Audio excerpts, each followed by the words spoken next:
Hello and welcome to another Canguro English Daily Digest. My name is Christian and today is Tuesday.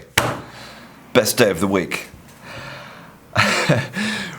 Recently I asked my patrons what type of videos they would like to see this week, and they unanimously said that they would like to see some motivation videos, like why should we continue to learn English?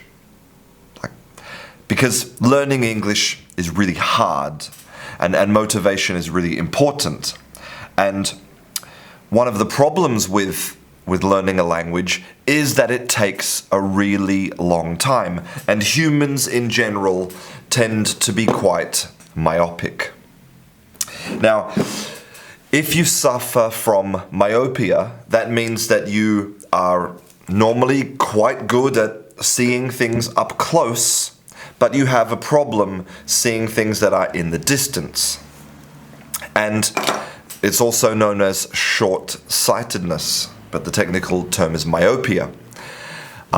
This comes from Greek, and it literally means eyes closed, myopic, because people who are short-sighted or myopic, they tend to squint their eyes like this to see something in the distance. So their eyes look closed. And in general, humans are quite myopic. We're not very good at looking far into the future, at looking into the distance, at seeing the advantages of our hard work now. Now, if I wanted to give you motivation for the future, I could go with something maybe a little bit abstract. For example, this recently published paper from the Journal of Neurobiology and Aging, this shows that bilingual people have a greater brain reserve, which means that in the future you are more likely to retain things like your memory and your ability to solve puzzles, and your ability to have good brain function will be longer than people who are monolingual. But that's kind of a bit abstract, and it's as I said, humans are myopic. So I want to talk about something a bit more concrete. And I actually want to talk about prisoners. So, back in 2015, there was a debate between the Harvard debate team, and as you know, Harvard is a very prestigious university in America, between the Harvard debate team and between a prison debate team.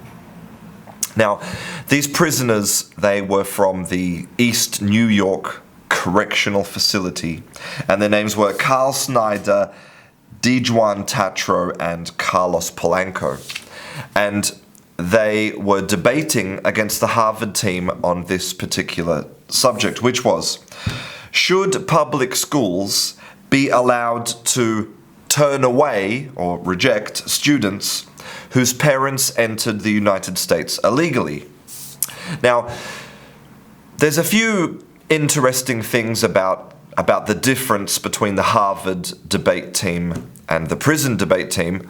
One of them, of course, being that the prison debate team is full of violent criminals, and the Harvard debate team is full of very privileged individuals in general. That's a big difference. But the second important difference is that the Harvard debate team has access to a lot of resources. Great teachers, unlimited access to materials and the internet and mentors, etc. But the prison debate team had a very limited set of resources. They had no internet access, and everything that they wanted to read related to the preparation for this debate, they had to order in advance, weeks in advance, and sometimes this material was not approved to come into the prison. So again, they had a very limited set of resources to prepare. but they were victorious. This group of prisoners beat the Harvard debate team in the debate about the public school system. And that's like a nice story, right? That's like a Hollywood kind of story. But to me, that's only a very shallow part, a very tiny part of the real story. Because the real story here is not about 3 individuals from a gigantic prison beating a Harvard debate team. To see only that would be very myopic. What's really interesting here is the power of education and learning. And that's where I want you to see the benefits. So we have a special word in English which is called recidivism. Okay? Recidivism is basically, if I release you from prison, what is the likelihood, what are the chances that you will come back into prison? So imagine you do a crime and you get released, and then you come back into prison in 2 weeks. That's called recidivism. And so we have the recidivism rate. So listen to this, okay? So in America, okay, 750,000 inmates are released from prison every year. Okay, so 750,000 people released from prison. And 68% of those people will come back within 3 years. Okay, so think about that. Now, this comes back to a bigger question of, what is the role of prison? Because the prison can't just be punishment, because that doesn't really help society. A prison should also be correctional facility. Penitentiary should make you feel sorry for what you've done, make you feel penitent. But here's what's really interesting. Listen to this. So, if the prison offers significant educational opportunity, then only 22% will come back. 68% versus 22%, right? That's a massive difference, and of a massive benefit not only to society at large, but to all of those individuals who can do something with their lives, right? But listen to this, final statistic.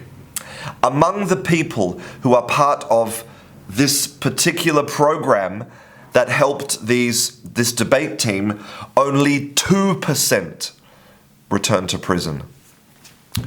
2%. And these are people who were violent criminals who become reformed through the simple act of education, through the simple act of learning, and go on to not be violent criminals and contribute to society and be different people. Now, that is an example of the power of education, and I want you to realize that if learning can have such a profound effect on such deeply troubled individuals, imagine the effect that can have on you. And I don't think that you need any other reason really to learn anything, but especially to learn a language, which just has so many practical benefits on a day-to-day basis. So